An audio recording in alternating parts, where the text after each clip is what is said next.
Enfilez votre petite robe noire, mettez votre long collier de perles, mais dépêchez-vous.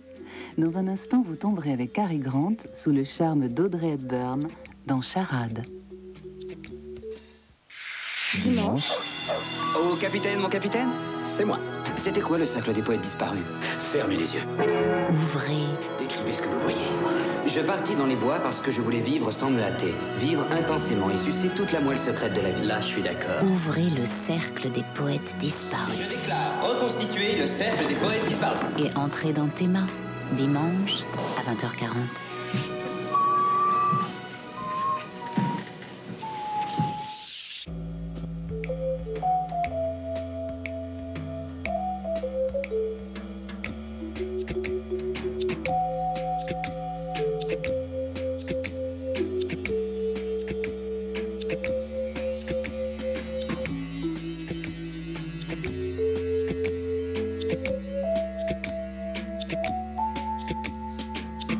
Son mari est mort, son appartement a été mis à sac. Des personnages suspects font irruption lors des funérailles. Reggie est désemparée. Elle a besoin d'une épaule sur laquelle s'appuyer. Mais ne s'est-elle pas trompée de confident ?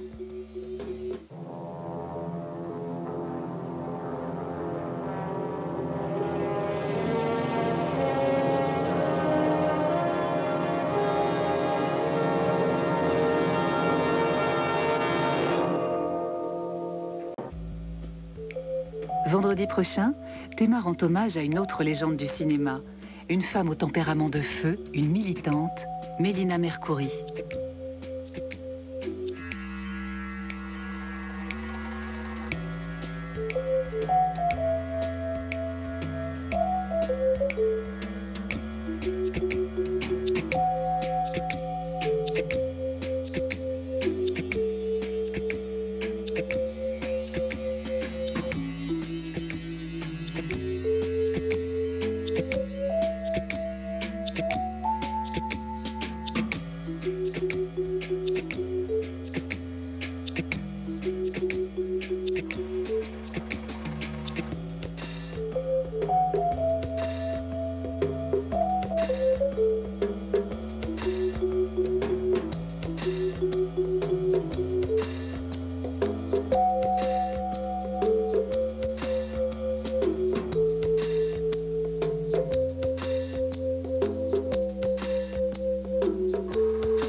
Dans un instant, l'édition de Nuit d'Arte Info pour retenir les grands traits d'une journée d'actualité. Samedi. Palette est de retour sur Arte.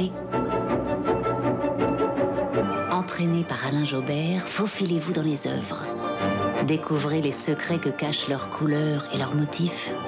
En septembre, 4 rendez-vous pour voyager dans l'art du monde. Estampes japonaises ou peintures chinoises ou fresques de Pompéi ou portraits du Fayoum. Palette, le samedi à 20h15. Mercredi. Leur référence, la bataille d'Alger. Leur méthode, torture, disparition, escadron de la mort. Comment la France et son armée ont exporté en véritables experts les méthodes de lutte anti-subversive en Amérique latine et aux États-Unis, c'est à voir pour le croire. Dans les mercredis de l'histoire, mercredi à 20h40 sur Arte.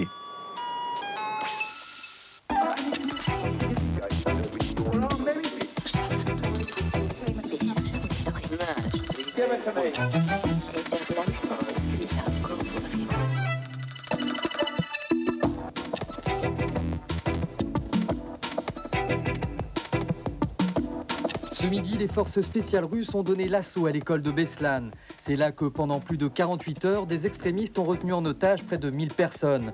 Un dernier bilan fait état de plus de 200 morts. Voici la version des autorités russes. Les forces spéciales ont dû intervenir après avoir entendu plusieurs explosions en provenance de l'école. Au même moment, un groupe d'une trentaine d'otages aurait pris la fuite. Le commando a ouvert le feu pour tenter de les en empêcher. Хочу заметить, Nous n'avions planifié aucune action de force. Nous nous proposions de poursuivre les pourparlers pour la libération pacifique des otages. Une version des faits très difficile à confirmer tant la confusion règne à Beslan. Ce que l'on sait, d'après les témoignages recueillis auprès des otages, c'est que bon nombre d'entre eux étaient enfermés dans le gymnase de l'école. Il régnait une chaleur étouffante dans le bâtiment, ce qui explique la quasi-nudité des otages, les ravisseurs ayant refusé de leur donner de l'eau.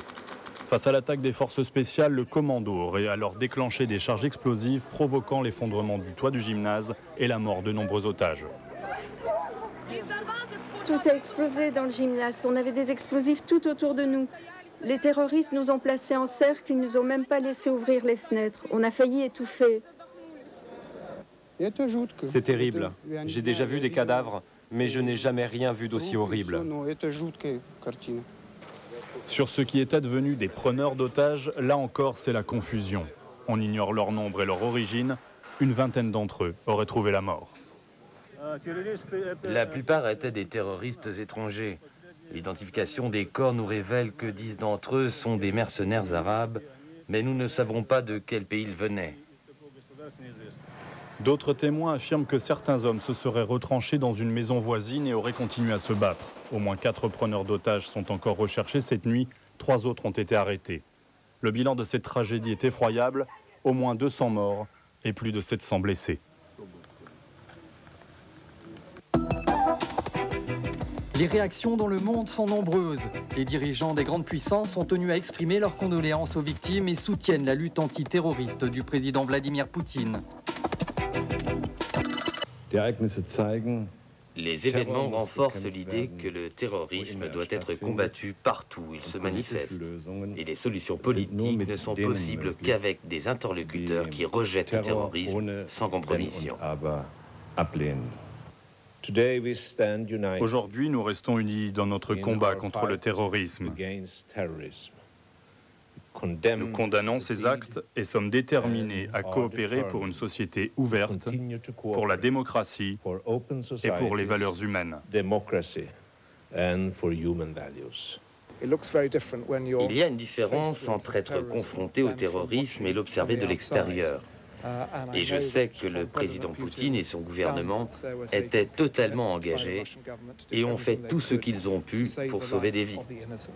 Que les choses soient bien claires. Nous condamnons la prise d'otages et nous déplorons la perte de vies humaines. C'était un acte barbare de terrorisme. Ils ont joué avec des vies d'enfants, de professeurs et de parents.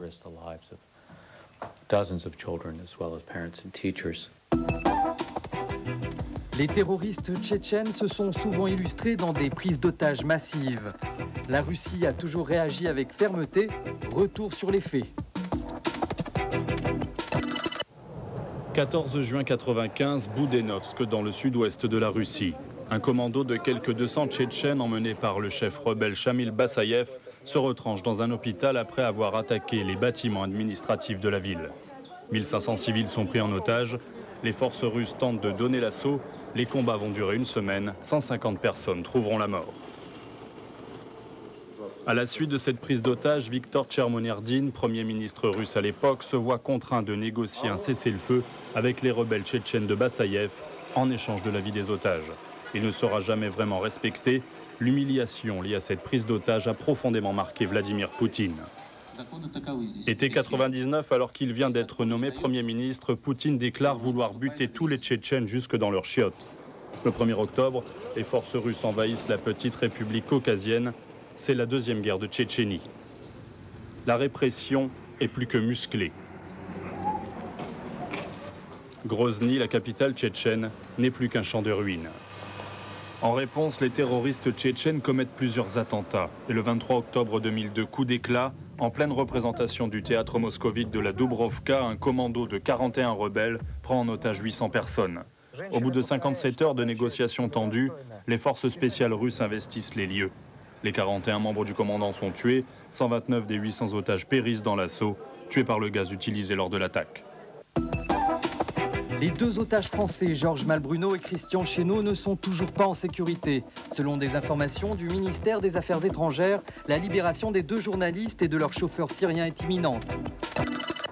La libération des otages français a probablement été retardée par les combats des troupes américaines à Falloujah.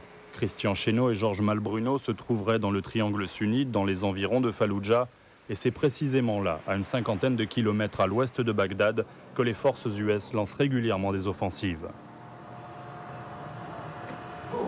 Depuis Amman, la capitale jordanienne, le ministre des Affaires étrangères Michel Barnier s'est montré prudent. Il y a beaucoup d'informations qui circulent, mais vraiment, nous devons les recevoir avec beaucoup de précaution, parce qu'il s'agit de la sécurité de deux de nos compatriotes. Nous savons qu'ils seraient en vie, et nous savons qu'ils sont bien traités. Au-delà, je souhaite qu'on soit très prudent et que chacun, partout, et notamment ici, garde son sang-froid. L'incertitude demeure. Hier encore, tout le monde était optimiste. La libération des otages ne semblait plus qu'être une question de temps. Avant-hier, les tentatives de médiation du Conseil français du culte musulman à Bagdad étaient en bonne voie. La délégation est restée à Amman dans l'espoir de rentrer en France avec les deux journalistes. Une autre voix est venue réclamer la libération des otages, celle de Moqtada al-Sadr. Un communiqué indique que le leader radical chiite appelle à libérer les otages car la France n'occupe pas l'Irak. Appel tardif, inattendu et dont on ignore pour l'instant les retombées.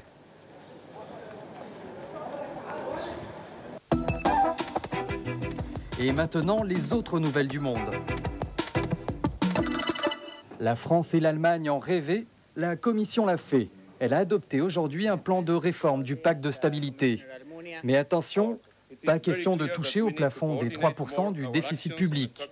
En revanche, la Commission sera plus souple avec les pays qui ont fauté, s'ils sont en période de vache maigre.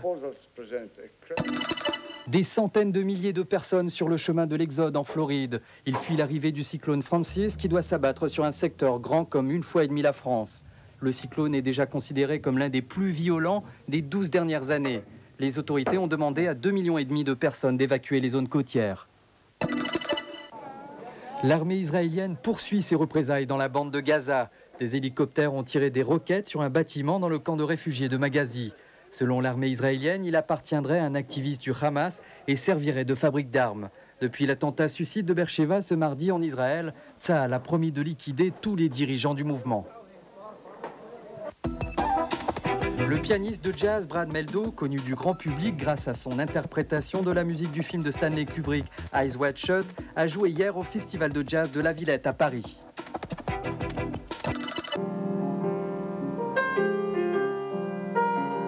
Rendez-vous dans un club de jazz parisien. Le pianiste américain Brad Mehldau, de passage en France, est pour ainsi dire ici comme chez lui.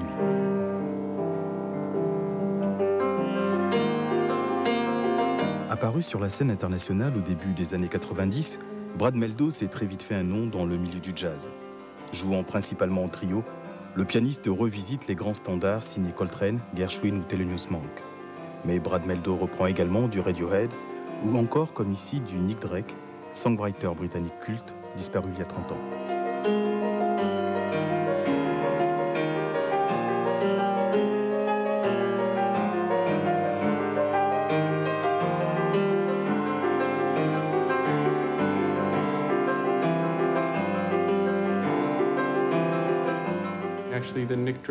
Cette chanson de Nick Drake intitulée Riverman, je la joue beaucoup actuellement. J'essaie de la jouer en y ajoutant un peu plus de swing, vous savez. L'influence de Nick Drake, sa version originale, la manière dont il la chantait, sa voix, ses partitions de guitare.